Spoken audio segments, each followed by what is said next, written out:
It's a festive show. And a ho ho ho. We got Fla's lazy eye. Jamie George's BMI. Will Sexton go to France? But will Cooney get a chance? Foreigners in green. Fly and Trimby pick the team.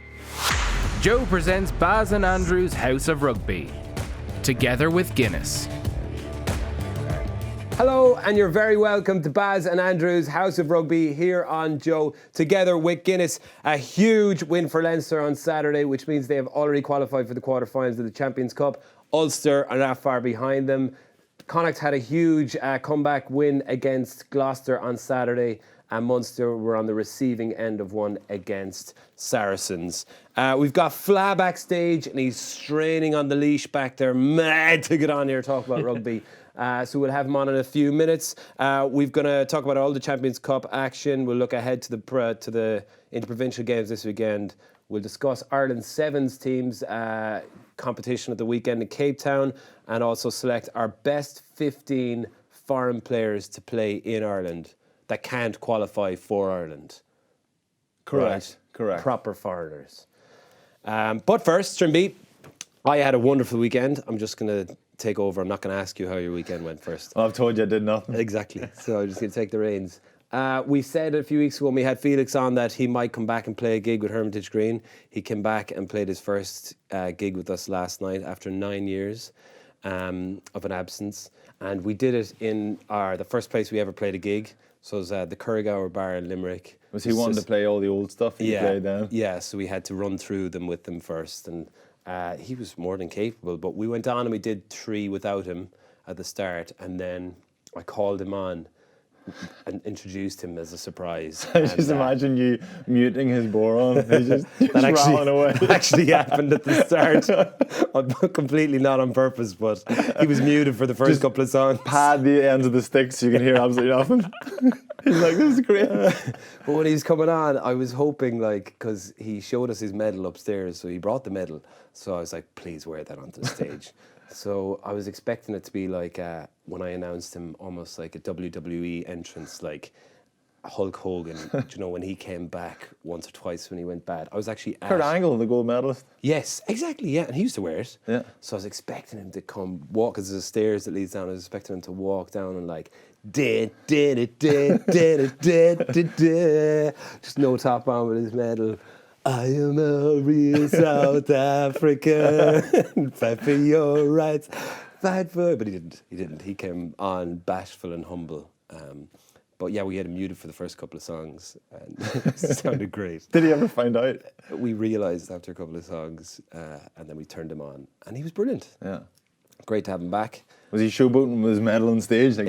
Well, I said, where's the medal after a couple of songs, and... he didn't wear his medal on stage? stage? He didn't wear it, so my dad had to go upstairs and get it out of his jacket. And then my dad came down wearing it. A few minutes later, which was quite weird. But made his entire life, I think. I'm sure. Yeah, so it was cool. What else happened? It was minding babies a good bit. Yeah. Yeah. Haven't spoke about them much. They're very good. Twins is full on. How old are they now? They're 4 months. My wife is back to work, so when I have them on my own for a couple of days, it's bonkers. I can imagine. Yeah, they're just looking at me like... But at least you get to watch what you want on TV. I never get to watch what I want anymore. Yeah, they're... watch Paw Patrol and Frozen. Pretty happy watching Goodfellas the other day. The two of them were sitting there pretty happy out. Yeah.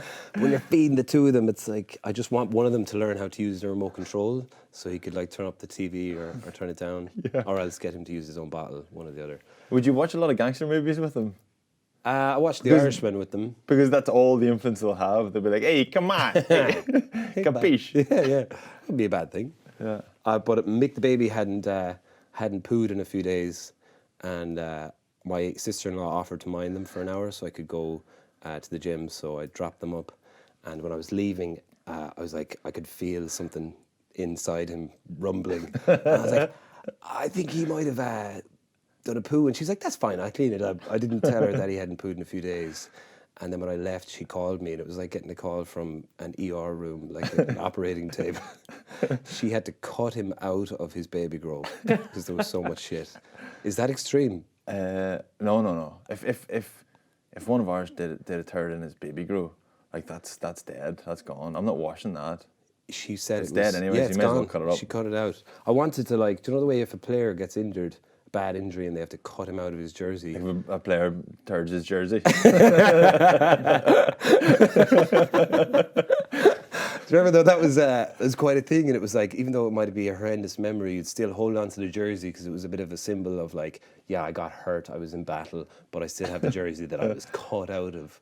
So I'm back to her. I was like, "Where's the baby go?" She was like, "It's in the bin. I cut him out of it." I was like, "I want to have that to show him in years to come. You were cut out of this. Look how much shit came out of your body." So you just handed Mick over and then walked off. I imagine it's like you're just walking away and there's like explosions in a burning building. Yeah. You're just like diving. She rang me. She was like, "Oh my God, we've got a shitter."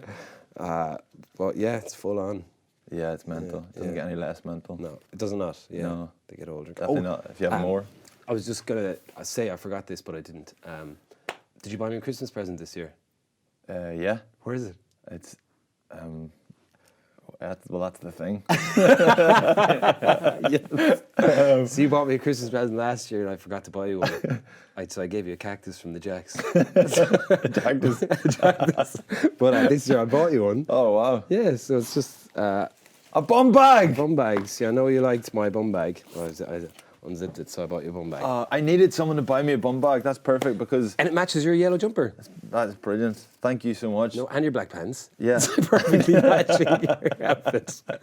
And I bought you some gifts inside as well. Because I've been looking at bum bags recently, and Anna's like, "You just want to be just like Barry, don't you?" So I needed someone to get me it. There you go. I also want a nose piercing, so if you could get me one of those. I will. I'm in Belfast on Friday. Trimby's going to play a gig I with love us these. on Friday. Did you get me that because I love these? Oh, you have already? Sorry. Barry, I have two. You can exchange. You can exchange. Okay. Thank you. What else? Walkie-talkie. Yeah. Would you always be on the other end of this? There's another one in there. So you have Well, to decide who you want to give it to, me or Pat. A screwdriver. Yeah. That is an Give me another unusual. walkie-talkie. No, well, They work. Come Sit in. on. Come in, Barry. Over. Wait. Over. Sorry, start again. Come in, Barry. Over. I can hear you clear, actually. Just hold the walkie-talkies away. Anyway, Let's go on with the show. give them to your kids. Yeah. Right, Nice we one. get Flow to talk Champions Cup. Here he comes, on the leash. Okay, welcome back and welcome Fla to the couch. Loads of Champions Cup rugby to talk about and a lot of big incidents, none more so than the scrap in Saracens between Munster and the Sarries players. We'll get to that in a few minutes. We've Beatty with that baiting. Was it a scrap or a brawl? Or was it just a hoo-ha? It was a bit of a Schmozzle. Schmozzle. handbag or bum bag kind of a... Bum bag. That's just bum bags. Yeah, it's Settle bum down. bags these days, isn't it? Bum bags at dawn. Yeah. Fanny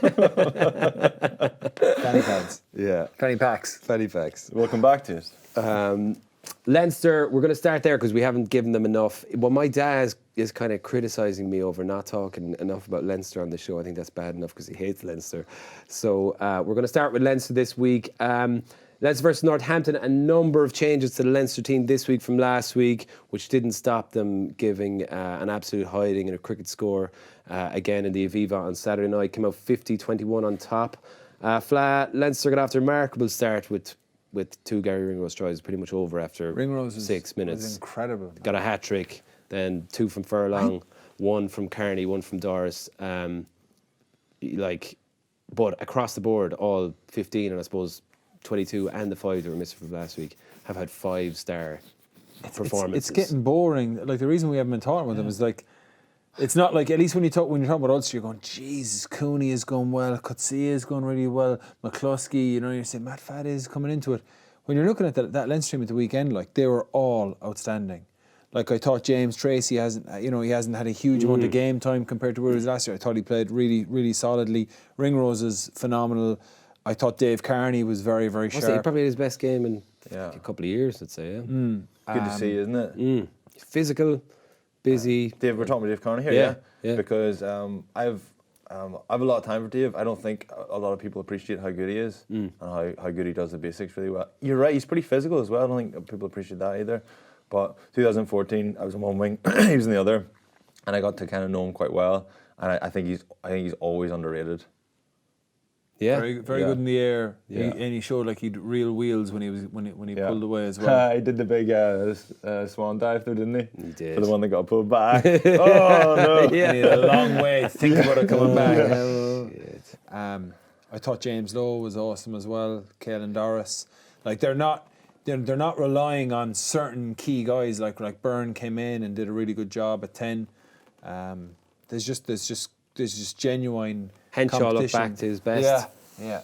Doing some really effective stuff. Lamore, that footwork for when he beat, I think he beat fecking every player in the field at some part of the game, but I think he beat 8 defenders in that one piece of play where he just danced around everyone. You don't see that anymore. It was insane. Yeah. And he's also looking quite capable under the high ball now, and defensively he's just moving a lot better. But you're right though. I think I carved out some time on Saturday afternoon to make sure I got to watch Munster game and Leinster game, having been at the Ulster game on Friday night. Took the kids swimming, did all mini rugby, did all that stuff, and kind of felt like, right, Anna, Gone. I'm watching rugby here, right? But half time in the Leinster game, I was kind of like, they're just going to spank them in the second half. And we do it every week. It's we don't talk about Leinster that much because guess what Leinster did? Spanked their opposition again. Yeah, Pat was even saying before, and you could sense it in the atmosphere in this stadium. Everyone in the Aviva was just like, yay. They're spoiled rotten, Chatting. aren't they? Yeah. Look, To be fair, they're spoiled, but they had like barren years for a long time, and now they really enjoy it. Whereas almost on the flip side at Munster, like just on my own experience, kind of came in one and went, yeah, this is class, and then got a taste for it, and then no success for years. Leinster, I think Munster and Ulster have had more barren years than Leinster, surely. Well, I'm talking about like the period pre, say, 2009. Okay. Oh, I thought you were talking about there was like a window where Leinster slipped off like for a year, like 2 years. No, I'm talking about like no European Cups for 2 years.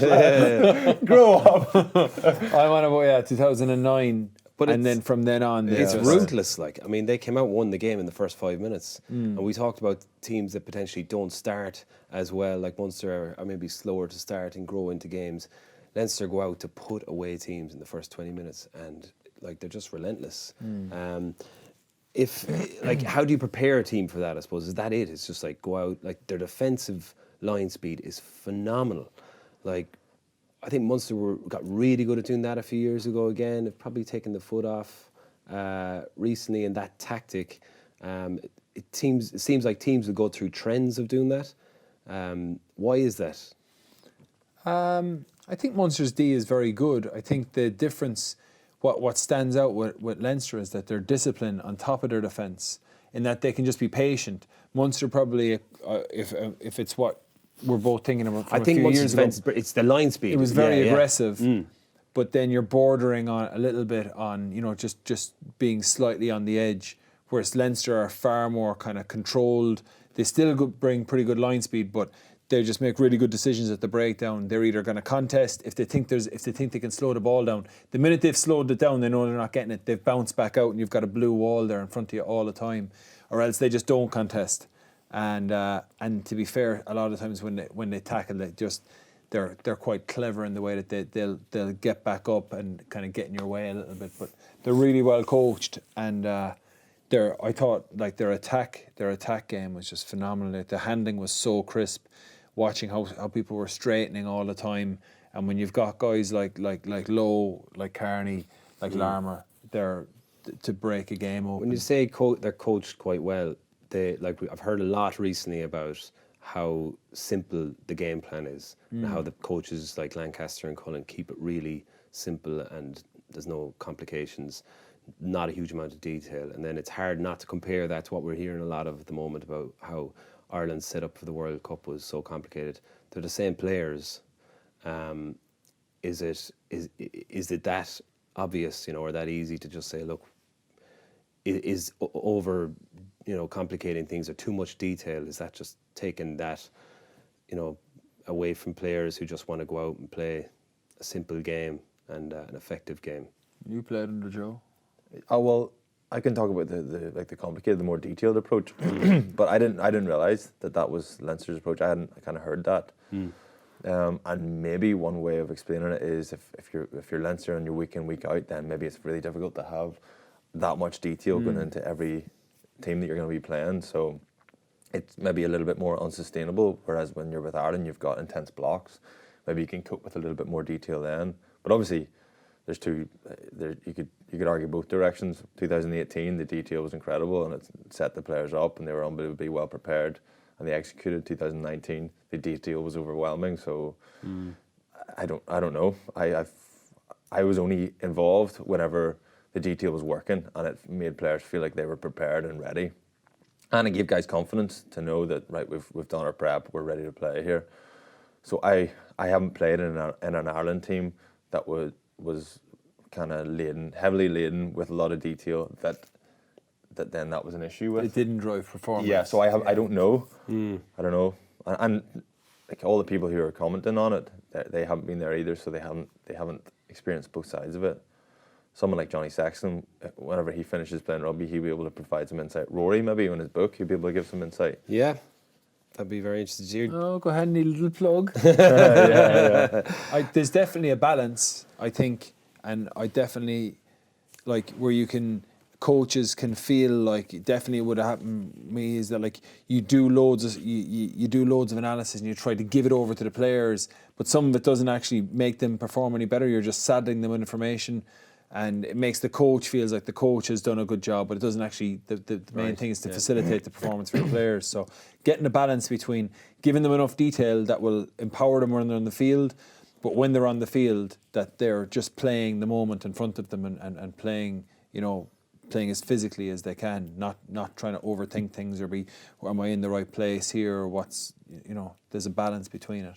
And Leinster are clearly getting it very, very, very, very spot on. Yeah, I suppose Ulster, you were there at the week. I love listening to your co-coms. I love the deafening silence when someone talks about scrums and you just you're like, oh. I know. There's a couple of times. There's a good few conversation. I'm just like, what's he going to say?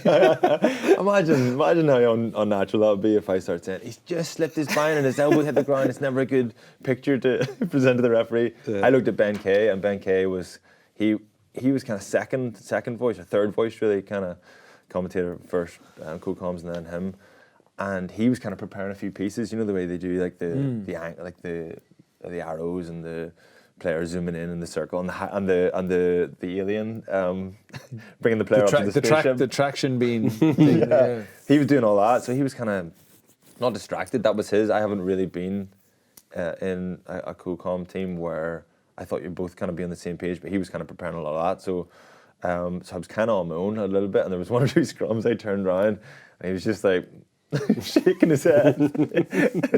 He was just doing his bit, Yeah. So the scrum stuff, I'm going. Yeah. Oh, excuse you. Excuse you, bud. But yeah, so are we getting on to Ulster here? Yeah, it was a scrappy game. I thought they made it a bit really of a scrap, scrappy. didn't they? I thought. Yeah. Ulster sitting 4 from 4. They're sitting in great shape, obviously. But every team they've played, apart from Harlequins at home, I think Harlequins turned up that night, last week I'm talking about. And that's in Belfast, sorry. Harlequins in Belfast, they played really well and they were hard to beat. And I think Ulster got lucky that they got that penalty last minute to win the game. The other 3 games, Bath were poor.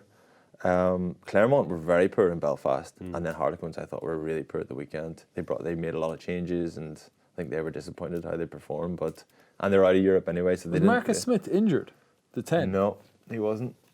I think that's that whole thing of the Premiership teams struggle to compete in both competitions unless they've got a squad like Saracens. Yeah, but at that stage, then the decision's made for them because they're out already. Yeah, just because they had categorised it on their website, unavailable. They were pretty blatant about it. Unavailable due to injury. And just unavailable. There's Marcus Smith and Chris Robshaw, a couple other guys. Marler? Yeah, Marler. I feel like Ulster tried to make it a scrap as well at the same time. I think that's a viable option to go away from home, is to just make it a bit of a brawl. They didn't need to though. Became a bit of a test match. There was a lot of box kicking, and it was a bit of an arm wrestle for long periods. But I think if Ulster had been accurate, they could have put them out of sight really early. Yeah. It's good to see that Ulster continuing to play that way. Yeah. Putting the ball in the space. I think the last 2 weeks with Jacob playing 15 has been so good for him. Just get his hands on the ball, a bit of space, get back to the way he was playing before, and just same sort of body language, get back to a bit of confidence. That was good for him. And that works for Ulster. Matt Faddes went well. Yeah, I think I agree with you with Stockdale. I think the try before half-time, Cooney's try, was just Ulster. Wild good, wasn't it? Oh, man. Phenomenal. I think there wasn't a huge amount made of it at the time, but... Did I not make enough of it? I think you because it's... you didn't. It wasn't not made of it. Yeah, that You're was right there. You didn't. I was like, what balls? First of all, it's in your 22, and obviously... A left-hand scrum, I love the fact that, I always talk about this now, but I love the fact that that's the best part of the pitch to attack on if you're a 13 anyway, if you're a back three. The opposition are down a 9, so he's on the blind side. You've got a little bit of the back, and then when it's in your own 22, they've got to defend the backfield loads. So you're just looking up. I didn't say any of that. Why most teams don't... Forgot about all that. Yeah, why teams don't just realise, fuck, this is always one of the best opportunities in the pitch to score. And Ulster seem to just, right, this is it. Yeah. The thing is that when you go 9 to 12, like whenever you're hitting McCluskey, you're going to, typically, most teams, they say, right, you're going to carry that. Yeah. And then McCluskey's just developed a few other things. So he's kicked off both feet the last couple of games. Left foot versus Scarlets, right foot at the weekend. Yeah. And then the pass, he went out the back of Luke to Billy Burns, wasn't it? Yeah. And then Luke got a little bit of a bump, similar to Henshaw for Leinster.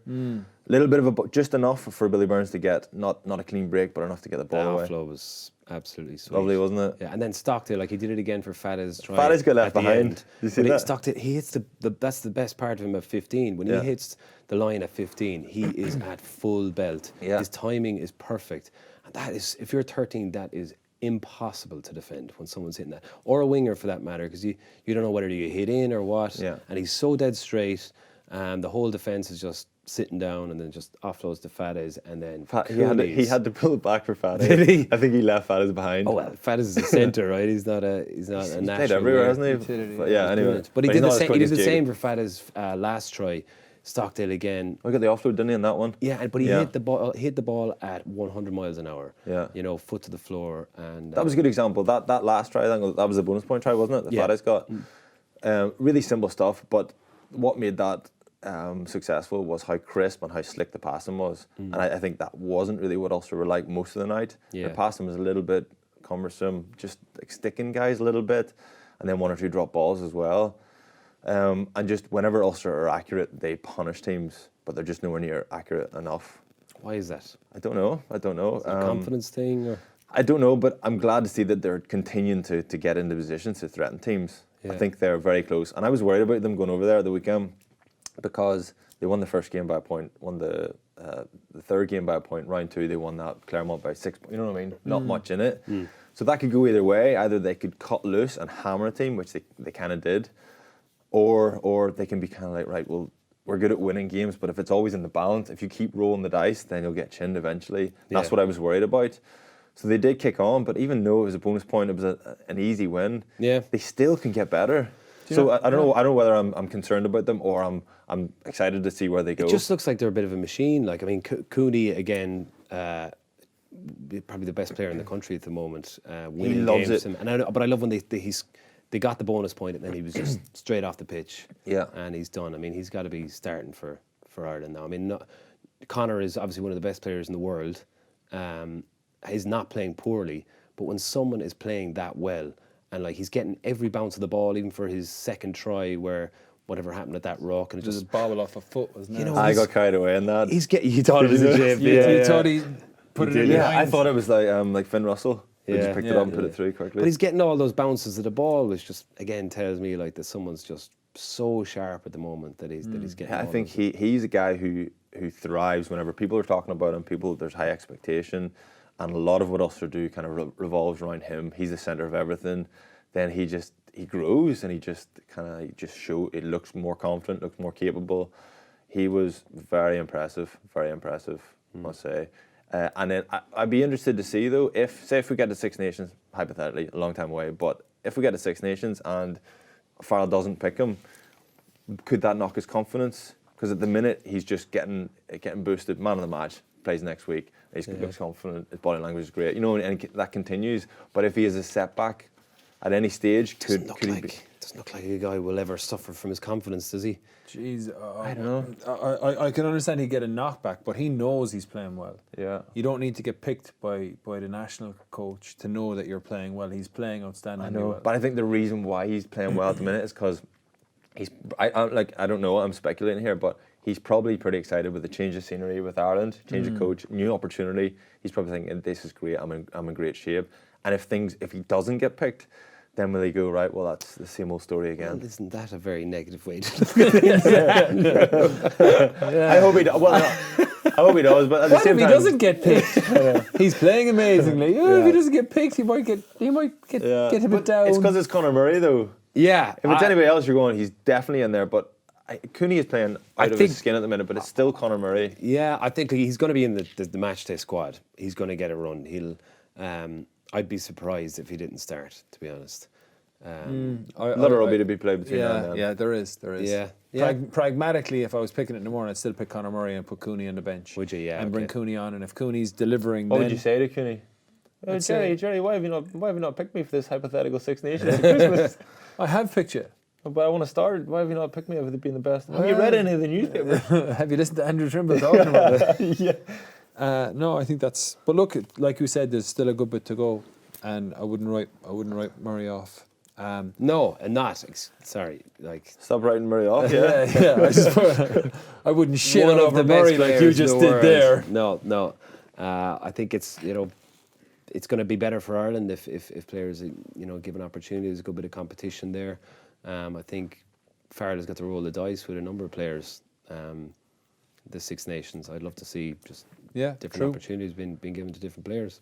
Like when I watched the Ulster game, they had so much possession, particularly in the first half. Yeah. But they were just going side to side, whereas what worked so well when they played Quins the previous week in Ravenhill or in Kingspan was getting McCluskey down Marcus Smith's channel, compromising the defensive line and then moving the ball to the edge. But it just seemed like they were playing, like, apart from like Coetzee was phenomenal, man. I think he had 19 carries, 10 tackles, and those carries were all massive carries. Yeah. If you stop him, you'll stop Ulster, but that's like it's easier that's said than massive, done. yeah. That's the difference between when we're comparing Ulster and comparing Leinster. If I was preparing to play Ulster, I'd be like, right, if we can manage Cooney, keep bumping him, keep putting him on the ground after he's just passed the ball. Don't pick him for Six Nations. Get his confidence down, and then manage Coetzee, and then if you can deal with McCluskey has added a lot more to his game. He's not just a. Of the way he started hanging on the wings now, realising that he's obviously a massive threat in the air if there's a crossfield kick. But even if they get the ball out wide to him, he's just so solid on potentially a weaker shoulder coming back in or players here into the touchline. Yeah. I mean, he's added so much to his game, as you said. But those three guys from Ulster, if you can manage them, you'll go a long way to stopping Ulster. But when you're looking at Leinster and you're like, well, if we just stop Johnny Sexton, he's not playing, so it's Ross Byrne. Well, if we just stop Ross Byrne, well, what about Ringshaw? What about Ringshaw? About Ringrose, about Henshaw, about Larmer. They're not reliant on any one guy, Yeah. They play Luke McGrath and they go, and we'll go with Jameson Gibson Park. They're a far more complete team. But that's because, I suppose, they're that much further down their line in development. Shall we get on to the fight? Connacht versus Gloucester first. Sorry. You're the boss. I'm the boss. You're in charge. It is on the page, lads. What a comeback.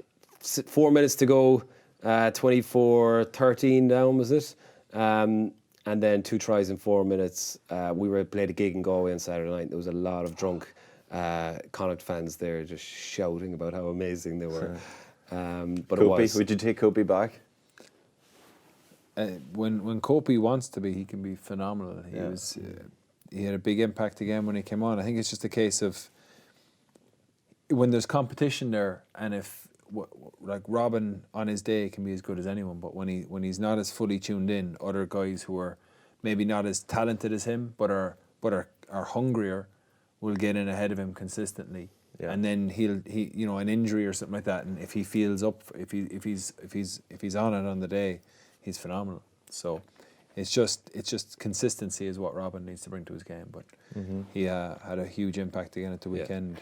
Their bench, and like even Tom Daly coming in off the bench, and you wouldn't be like, I know they were able to bring in Beelum, had a big impact as well. Yeah, Delahunt had a big impact when he came on as well. Yeah, interesting starting like a la All Blacks with Moanga and Barrett. They started Carty at 15, started Sprout at 10. I thought Sprout was very good. It worked well at times. I'm not sure if Carty's is comfortable at 15. Obviously hasn't played there a lot. But Blade looked very good again. And so that they've identified that Carty's too good, too talented, and he adds too much. Not to have involved somehow. Yeah.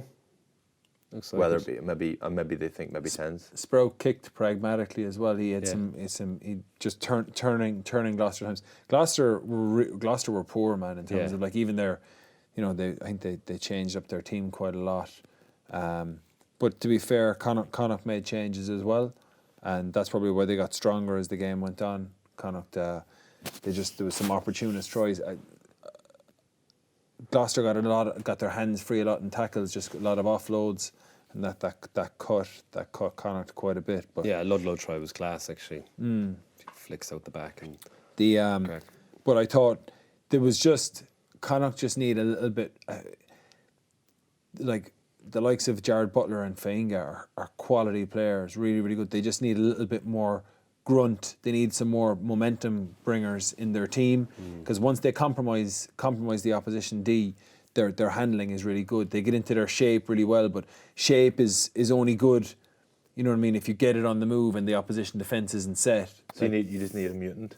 You need a Marshall Coetzee. Yeah, and Ultan Delan has stepped up in terms of his carrying, but I think they need a couple more lads. Like if you're going to have Butler and Fainga, then other lads need someone. They need like a Coetzee. They need someone like that, like a CJ Stander. I don't know who you'd say, like Reece Ruddock maybe even, or someone like that. Yeah. So they just need mutants, getting them right. This is not going to be a pretty carry, but get us go forward, and then we'll run off. They get a lot from the front row around the park, don't they? Yeah, Beelum. Yeah, Beelum. When Beelum came on, but he was carrying in wider channels.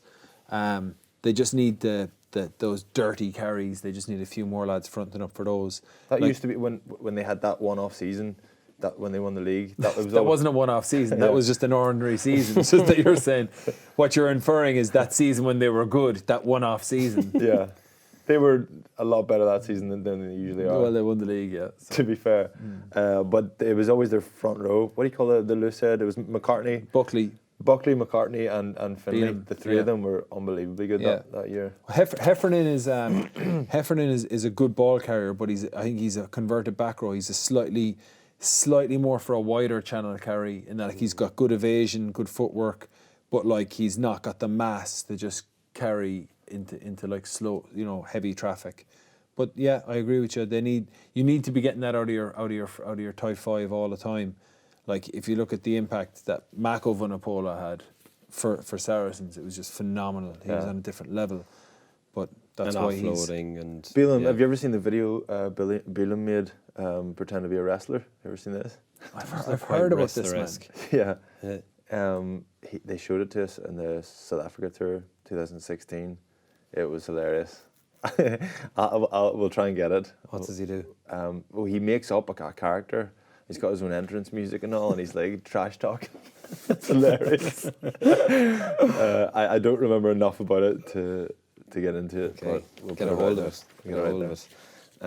Okay, you referenced Munster or Mako Vunipola there. Let's go to the brawl, because that's when it all kicked off. Munster were doing quite well. Saracens were yet to get out of second gear, really. Munster were managing them.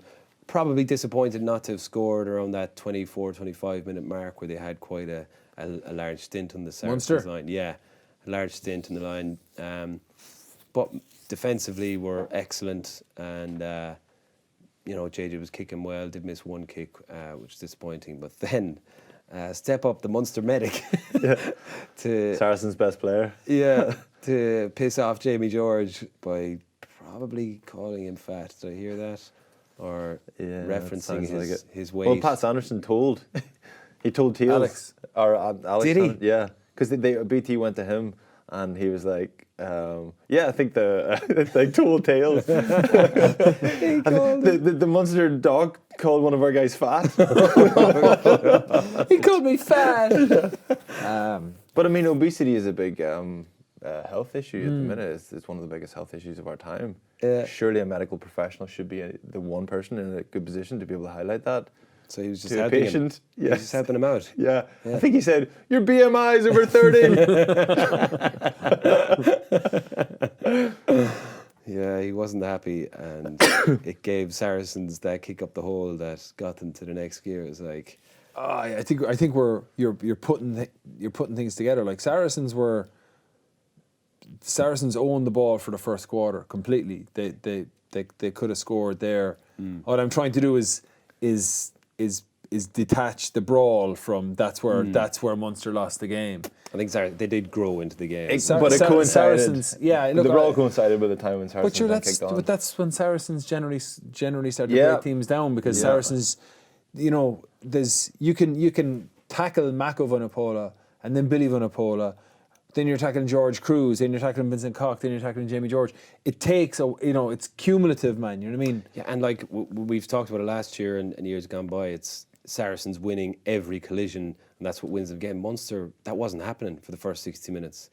Munster got tired, I thought. Yeah, but Munster got tired because they're trying to match them, man. But Saracens they were winning collisions a lot of the time. I think Saracens won the kicking game in my eyes. Yeah. They kicked better. Munster probably box kicked a little bit too much and weren't getting the returns out of it. I think like 90% of them went Saracens' way. But I thought collision-wise, Munster were like Jan Klein had a big game. Oh yeah, Siege that's had a the big biggest game game I've seen him have in ages. Yeah. Look, I if you don't match them to a level in the collisions, they'll hockey you. So Munster had to be in the mix there, but I felt that Saris were like, they weren't playing exceptionally well, but they just give the ball to him. Mako carries, Billy Vunipola carries, and then as they started to open up a little bit, where I thought Munster were good was like when they attacked, they moved the ball to the edge quickly. And I think they got some good momentum there. Like Rory slung out a couple out to Earlsey and Conway. That was good. Obviously Munster's injuries, losing Pete before the game was a big loss. Then losing Tig, losing John Ryan, like that's stretching them already when you consider they're down Killer and they're down Joey as well. That's tough. Obviously you can look at Saracens and say they're down Liam Williams, they're down Alex Good, they rested probably Atoje. I thought Jackson Ray is a really important player for Saracens, and I think they probably could have been better set with a Sikwe in the second row with Cruz and then playing Jackson Ray. I think that the young lock Kapoko probably, he's still developing, but I think that he's going to be a lot better player for playing that game. But I think that I thought Munster showed like that they're right up there. They're in the mix. Sarri's kicking game was excellent, even without Good or Williams or I didn't think Elliot Daly was great. They had party everywhere up until 60, 65 minutes, 70 minutes. And then that 10-15 minute window where Saracens just get an extra couple of percent, and it's enough to score 2 tries. Munster's decision on 74 minutes to kick to the corner as opposed to kicking the points, very strange decision. Yeah. Any idea what? I don't know. I think I don't know. Was CJ still on? I'm not sure. Yeah. Was it? Yeah. I think that would probably come from the management. Right. I would imagine. I'm not sure. Like if you look at so they have 11 points now. They're still going to have to win. You would think both games. They've got to win in La Défense. Yeah. If the decision came from the management, then it makes even less sense. Because Look, they're the ones that are composed. CJ cool. said after the game that it was their call, like it was his call, because he thought to try and set up a maul. Oh yeah, they did. They try and Yeah. do that. They try and do They the. tried to do your back pitch. Right. It was They just didn't get the front of the maul set quick enough. Look, they're still going to have to win the 2 games. That's probably it's not going to come down to a bonus point. I think if you look at the tables, I think you've got the tables there, Trimble. Do you want to whip them out? Yeah. There's 2 groups there that the second place team is going to be lower than whoever's in Munster's group. Whoever comes out second place in Munster's group, anyway. They'll do well. They'll do well getting anything out of Racing away, will they not? Although But Ospreys they've no did well. option. They've no option. They have to win in Paris. Yeah. And they have. Ospreys actually did well over there at the weekend. So if you take bonus points out of it complete, they did. Ospreys did well. They started strong, kept the pace up, and if you look back to the Munster Racing game in Thomond Park, when Munster kept the pace up and continued playing phases, they asked a lot of questions of Racing. I think when they reverted back to slowing the ball down and box kicking, it just doesn't seem to be working for them this season. So, and for Ospreys on Friday night when they kept the ball and went at Racing, they were getting a lot of change out of it. Yeah, so Munster's sitting on 11. Other second pointers, Glasgow are sitting on 9. Glasgow got beat at home to La Rochelle. Northampton sitting on 9. Northampton could get 2 there, 2 wins easily. Glasgow probably won't, because they've got to play Exeter anyway. Exeter look very good. fine. Yeah. They're through. Yeah, so Claremont, Ulster, one of those 2 will go through second place. Gloucester then they've got to go to Toulouse, so they'll probably only win 1 as well. See, Munster have got to. I think Munster have got to win in Paris, and then Racing will be going full balls out for that game, because they won't want to have to go to Saracens in their last game to decide whether they go through or not. So if Racing beat Munster, they'll throw out a half-weakened team to against Sarries the following week. So it's just down Munster need to beat. That thing with the scrap, like I think like the Doc is a very good guy, and I think it was wrong what he did. 100% he was wrong. But like I just know as when you're coaching, you want to feel that everyone is committed, like that it really matters to everyone, you know. And it's certainly he really cares. You know what I mean? He's That's important. It makes a big difference to a I team think there was an environment. incident, like Jamie George kicked the ball off. I think it was Billy Holland, or one of the players, and Scans. I think. the ball dribbled over, and they looked like they had a couple of words, and Jamie George looked heated when he was walking over to him at that point. Whatever he was saying, and maybe he had words first, and it'd be hard not to in the heat of the moment. Like, There's just the thing about, like, I used to always think that, like, for some guys who are on the sideline, they don't have the price to pay to be on the field. Do you know what I mean? They're not. Jamie George isn't going to tackle that guy. You know what I mean? So, but the Doc is like, your staff have to be committed, and you're basically going to war. I remember Pat Garrity, our media guy, like Pat how many fights did he get? And Jerry Holland, Billy Holland's dad, he's punched many people on the sideline, and that galvanised the whole side when you got your staff who were buying into it or that passionate about it. Oh, the players 100% back the Doc on that one. Yeah. Like, he's Jamie Kearns, real good guy. Like, and look, he shouldn't have done it. He knows he shouldn't have done it, but I think it's, from a Munster point of view, they can't be seen to condone it. But they should be backing him. Yeah, I don't think the Doc should be hauled over the coals for it. I think he should be saying, listen, that's I know good you culture. got a little bit carried away in the moment. Munster, like, if a player said that, then you wouldn't think twice of it. Yeah. You called someone fat, well, that's grand. Everyone does that on the pitch, so that's fine. But then it's harsh. It's tough on doctors that they're considered. It's considered less acceptable, or you're a doctor. So yeah, I'm with you. I hear you. It's I'm sure he made a mistake, but he's there because he's bringing intensity on game day, and he's part of the whole team, and it's very understandable that happened. It's a macho place. Yeah. You're our Ireland Sevens correspondent because you've been over there. You're just back from Dubai. They had a big weekend. They did. They finished. They got to quarterfinals anyway. They beat Australia and Samoa in the pool stages. Because I was at the Ireland-Australia game in Dubai, and they got hammered. They came back in like reasonably strongly at the end, but Anyway, what's his name? What's the captain called? Terry Kennedy. Got the try to win that game, beat Samoa, and then got a draw to Kenya. Kenya were flying. Kenya are a big deal. My mother pronounces Kenya Kenya. That was her. It's Kenya. Kenya.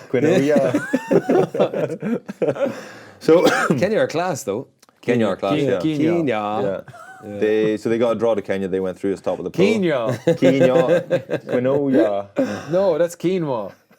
This is Kenya. Quinoa. And then they got beat by Fiji in the knockout stage in the quarterfinals. Thank God we've moved on from Kenya. Sorry. They were lost all meaning. The sevens, there's definitely a perk of interest in Ireland because of them, and I suppose the opportunity to get into the Olympics and the fact that they are in the World Series now. And Greg O'Shea won Love Island. Greg O'Shea winning Love Island. Generally, I think they're all quite high profile, and they've all kind of become rock stars overnight. They've got such a handy number, don't they? Like it's like the pressure is. It sounds class, but they're in. I know I'm gonna totally disprove what I'm saying here. They're in Dubai one week, they're in Cape Town the next, they're in Wellington the next. I think that sounds more glamorous than it is. I think that's tough going, and the training's tough. The big collisions, a lot of running. I think it's actually a tough lifestyle. I think they deserve to get a lot of high profile because I don't think they're. You'll be able to tell me, are they well paid? No, I don't think they're well paid. No. A lot of them are for players who come through the academy system, and if they don't go directly into the senior setup, then sometimes they might just spend a year if they're not getting to spend a year developing on the seventh circuit. But it's all new now, though. That was whenever Ireland were up and coming. But now it's you might not get young fellas being able to get into that stage. Now I know there's an Ireland development team. Did you know that? There's like a second tier. Right. They play in like a development competition. Okay. So there's more opportunities like that. There's a couple of ex-athletes kind of transition into sevens to get opportunities there and get exposure where you might not get that. Playing for like You say Ulster. ex-athletes, what do you mean? Well, there was one guy I was chatting to who ran 200. He was just 200-meter runner. Yeah. Transitioned into rugby to play sevens. Yeah, makes sense. But yeah, so they're not well paid, but they all seem like really high profile. Harry McNulty doesn't go anywhere without a GoPro. Yeah. But he's Strapped so to his good at head. it. He's so good at it. Like his videos are incredible. They're brilliant, aren't they? Yeah. He's great, really good player as well. Yeah. Oh look, they've got some class players like Conroy and Kennedy are scoring. They're two of the best players in every competition they play. Conroy, highest try scorer. he got 4 anyway. Yeah, in that one. He got 5 in one game in Dubai. Yeah, He's on fire. But anyway. Yeah. It's just a lot more interesting than it used to be a couple of years ago, and it's got a lot more exposure. Yeah. It probably got that everywhere else, but it's just in Ireland we're starting to. Okay, well you continue to be our correspondent. You would have actually benefited hugely, man, if you'd played sevens. I got invited to play sevens it was George at the time. It wasn't Cape Town. It was Dubai and George. I got invited to play in those two tournaments. Must have been the development team, whatever it was. And Mark McDermott, the under-21s coach, said, no, you're not allowed to go because we've got a training session that weekend. So that's very short-sighted, isn't it? Imagine the experience you get, the exposure, you come on loads, I think. Yeah. I saw when we were in Munster, like Shane Daly went off in the sevens and improved hugely. Earlsey played a bit of sevens. Earlsey, but like Davey got a bit of exposure there early on before. You're getting the ball all the time. Your skills, your passing has got to be, you're passing it over double the distance a lot of the time under a lot of pressure when you're obviously a lot more fatigued. Speed, defence, just general awareness, appreciation of space. Yeah, and you're constantly playing. And for the lads who are working on the fielding in the air as well, like for single man lifts and stuff like that. James Collin went over and played the Irish Sevens, and he was unbelievable for a couple of competitions. Do you play sevens for Ireland? Never. I never played. I only played sevens when I retired. You get a few big fellas. You get a bit like James Collin. Like Chris Henry played sevens as well. Hamburger Cerebri, they called him. Very good. Okay, we'll keep us up to speed with that, will you? We'll do, yeah. Yeah, good man. All right, we're I haven't got enough to do. Yeah. We're going to take a quick break. And we'll come back. Live black and white.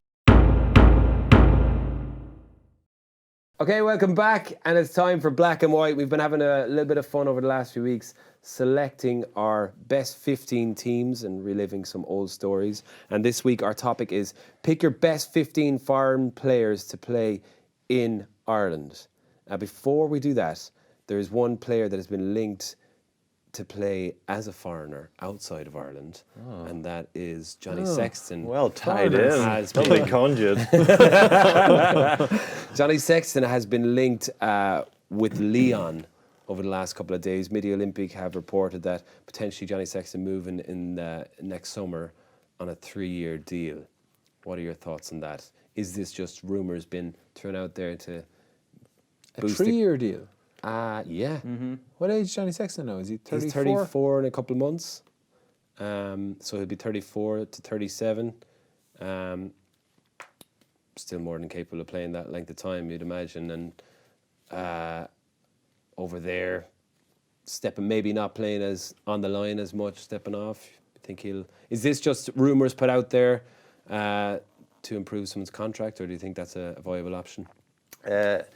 In the past, you were always suspicious that players were going over there to chat to Claremont, chat to Racing, just so that they would get looked after a little bit more, a little bit better over here. But Johnny's the one guy who don't call his bluff, because he'll go. Because he's gone. Although he was talking about sticking around for the next Lions, sticking around for next World Cup, so he still wants to be in the international setup, and it'll obviously be more difficult. Again, he's the one example of any kind of issues with what's happened with Zeebs doesn't apply. Johnny Sexton's different. Yeah. Tommy tweeted this last night and he said, is Johnny really going, or are they Lyon? Oh, God. It's not that bad. I thought it was really... It's great. My friend Tommy said something funny one time. Yeah, what do you think? I mean, he looks like someone to me who's probably naturally going to go into coaching. Is that something that will happen sooner? I think you have to have another offer on the table. Well, regardless, even if he was 100%, I'm always going to stay with Leinster. He has to get another offer on the table, and the fact that he could speak to Lyon, and Lyon are probably by virtue of playing them, are probably watching an awful lot, and they're going, geez, if his contract is up, get him in the mix. But I think it's a tricky one, because he's got a young family, so he probably doesn't want to leave Dublin. And he's probably got lots and lots of opportunities, commercial opportunities that he could get into, plus rugby when he eventually does retire. And he's still unbelievable as a player, and he's still performing. So why would he want to move when he's in such a good situation with Leinster? And also, why would he want to move when he's being, he's still getting better as a player, and he's being well coached? He would suit Lyon really well, though, wouldn't he? The way they play, they look like they need a little bit more structure, a little bit more width and vision. They don't play with any width, but they play structure, man. They play. Yeah, they but play it's a they territory. just give it to, what's his name, Carl Fern. Oh, They just give it to him. But they just play. They just box kick the shit out of it, man. Like that's what when we played Cast a few years ago, and I just watching Cast just playing a territory game. They're just box kicking, just trying to have strong D and a good kicking game. Whereas the French teams used to just, play that romantic kind of throwing the ball around. Now they're starting to go, well, if we just play pragmatic rugby, we have a good chance of winning. Yeah, but John... So look, Sexton would make any team better.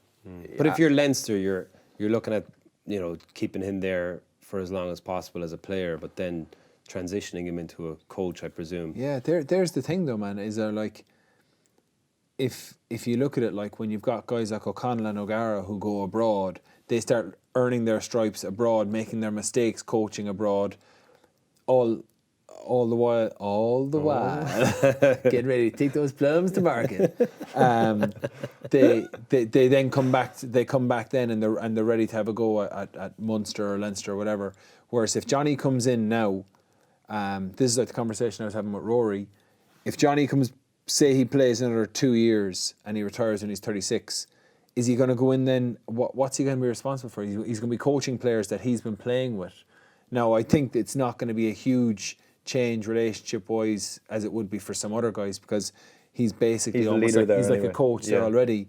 But it's still a difficult place, because he's be taking a new job. You suddenly go from having no experience in management to suddenly being dropped in at the very highest level in one of the best clubs in the world. Having said that, Leo did it well. He did, because he got a lot of support around him. and I'm sure that they would support Johnny as well. And yeah, I think that Irish rugby would be slow to want to lose him. You know what I mean? They would want to keep him as a player for sure. I suppose it's just up for him then. It's you have to chat to his wife and take into account the age of their kids and say, listen, will we go? He may not like. How much better is he going to get as a coach coaching in France? That's the question. Do you know what I mean? How much better are you going to get? Like when you talk to anyone who's coached in France and they give you back they give you feedback. Like it's a lot different.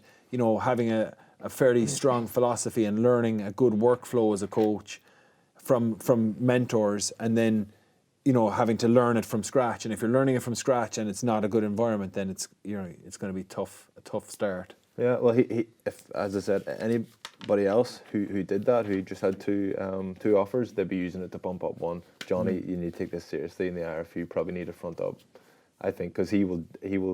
I obviously haven't been chatting to him. I haven't a clue. I would imagine he's the guy who'd be stubborn enough to say, if I don't get what I want, I'm going. And I don't mean financially get what I want. I'm just saying, this is where I'm at, and this is what I'm being offered, and I'll go. Okay, well, look, let's focus on the foreigners that did come to Ireland and play. No, nice again. Nice segue. Was it, though? We've gone No, and no, picked... get my 15 and I'm back. You're welcome. I've lifted up to you again to pick your best 15 foreign players that have ever played in Ireland that did not qualify for Ireland in the professional era of rugby. So, who wants to go first? I just to be clear, I did pinch one player off Trimby, and I'm sure I've Fine, I've pinched back. So we're even. They were just getting a blend of both your sides. So starting loosehead, Yeah. I went, and I know I've missed people here. Mm-hmm. I went Ollie LaRue. Yeah. I didn't think he was outrageous, but I didn't have an awful lot of competition at loosehead. Mm-hmm. Hooker was a tough one. I went with Matt Sexton. He played with Ulster a few years ago. Remind me. He was South African. Before my time, even. Was he? Yeah, he was tough, good player. I give an honourable mention for Andy Kiriakou. Oh, yeah. Because whilst I think he may have been able to qualify for Ireland, he never played. I don't think he ever really played. He never played for Ireland, but he was a good player. And we played a gig in Liverpool last year, and he showed up at the gig. I hadn't seen him in years. He played for Munster many years ago. He played for Ulster as well. Played for Munster as well. Sorry, yeah. Played for us before you, yeah. Oh, really? Similar haircut to Fly, yeah. So we were outside and having a couple of pints outside in the street outside this venue in Liverpool. And there was loads of people. It was like a summer's evening, and someone brought a football. It was like 1 o'clock in the morning, and then people were just kind of having a pint, just passing the football, and then people started getting carried away, and there was a few toe pegs, and he just volleyed this ball as hard as he could and went straight across the road and smashed some girl straight in the face. It was unbelievable. Someone actually got it on video. I need to find that. It was phenomenal. So he had a good right boot as well. Yeah. But he was a like, I normally hated all the hookers. Like, not personally, I just hated them for being in my position, being in a position I wanted to be in. But when he came into Munster when I had a shoulder injury, I couldn't help but admire him. He was so honest. He was such a good worker, and he had such good basics. Great. Tight head was tough. There was BJ Botha and Stan Wright. And I think just by virtue of winning, I'm going to give it to Stan Wright. BJ is definitely a better player, in my opinion. Is definitely a far better player. Covered yourself there. Well done. But I think Stan Wright won the European Cup with Leinster. Lock, I went with John Langford. Oh, classic. I gave an honourable mention to Ali Muldowney, who had an outstanding year that one season for Connacht, who was a quality player. Scott Fardy in the row with him. 6 was easy, Rocky Elsom. 7, I had Jim Williams, and then the one that I forgot was Brad Thorne, and Trimby pointed out, and because of his success, Brad Thorne as a 7. He's gone in a 7 now. Yeah, or maybe He's not. I could. He hasn't got the mobility for. Well, hang on a second. Especially if he's about 36 by the time he hold on. I'm going to put Brad Thorne in the row now and put Scott Fardy on the flank. Okay. Jim Williams obviously gets a mention there as well. Marcel Coetzee, because he's just been so good. He's been incredible. Ruan Pienaar at 9, Contapomi at 10. Centres, I went with, I love Lefimi Mafi. I went with Trevor Halstead at 12, Rua Tapoki at 13, Doug Howlett on the wing with Charles Piatow and Issa Nasiwa. We have exactly the same backline. Issa Nasiwa fullback. Yeah. 9 to 15, exactly the same. Exactly the same. Really? You Halstead was a surprise to me that. I know, I was surprised. Yeah. I thought you were going to go I mean, an Maffey. unbelievable season. Yeah. That season. Miracle Match, he would have been the one setting up them all. No, Miracle Match. Only messing. Shit, Maths was so No, good. it's tough. Okay. Like it's and Maths won a Maths European was Cup as well. unbelievable, and like always fit and just 85 kgs and smashing lads, timing and tackles. Like, Do you want me to talk you through my honourable mentions for my backline? Yeah. Go through. Give us your 15, man. Okay, right. You want? I had Pucciarello at 1. Okay. I pinched his Matt Sexton at hooker. John Afoa at tight head.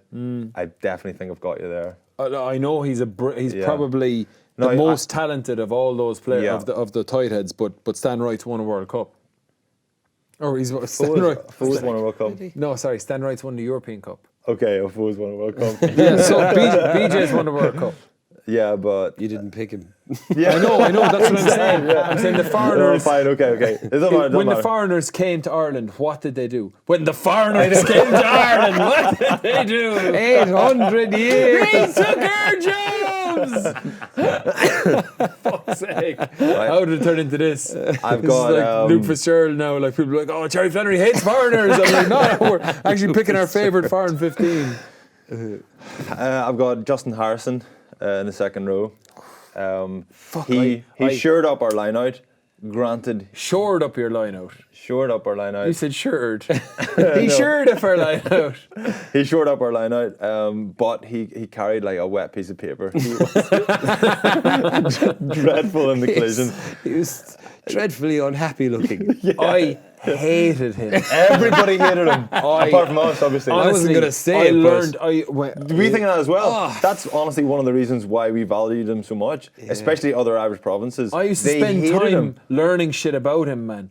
Because I was there, I'm going to get into it with this guy, man. Because I played again Yeah. one time, and I must have knocked the ball on 3 times. And every time I'd look up people. Did he say something about your lazy eye? No, I don't have a lazy eye, you go. because I remember he did the same. He used to get like prepared for slags more than he got prepared for games, and he was like, "Flannery's got a lazy eye," and I'm sure he was going to bring it up. Did he never bring it up? I don't have a lazy eye. Justin Harrison, man. Honestly, now. I just Justin Harrison. honestly, every time I knocked the ball on, he was standing over me and saying something, and I was there. Yeah. You are so. I just You are imagine him so. spitting tobacco at you or something like that. It's one of He's those such things. Can you imagine the value of having someone like that in your team? Hillbilly. Yeah. Hillbilly. So anyway, Harrison. He's a. Right. Sorry. Beep. Nathan Hines We at would 5. like to apologise for. Sure. I went for Nathan Hines to partner Harrison in the second row. Good call. Good Yeah. call. So I had to put. I picked Rocky Elsom at 8. First of all, he got changed twice because I remembered Nick Williams at 8. So I moved Rocky Elsom to 6, and then I remembered Brad Thorne, and I'd already got my 2 second rows picked. So I moved him to Rocky Elsom to 7. He can play anywhere, can't he? Hang on a second. Why didn't you put Brad Thorne in the row instead of Justin Harrison? No, because Harrison is my most valued player now because of the rise he just got out of you there. Yeah. Man, imagine you could just base your whole career on just making up slags about people. Yeah.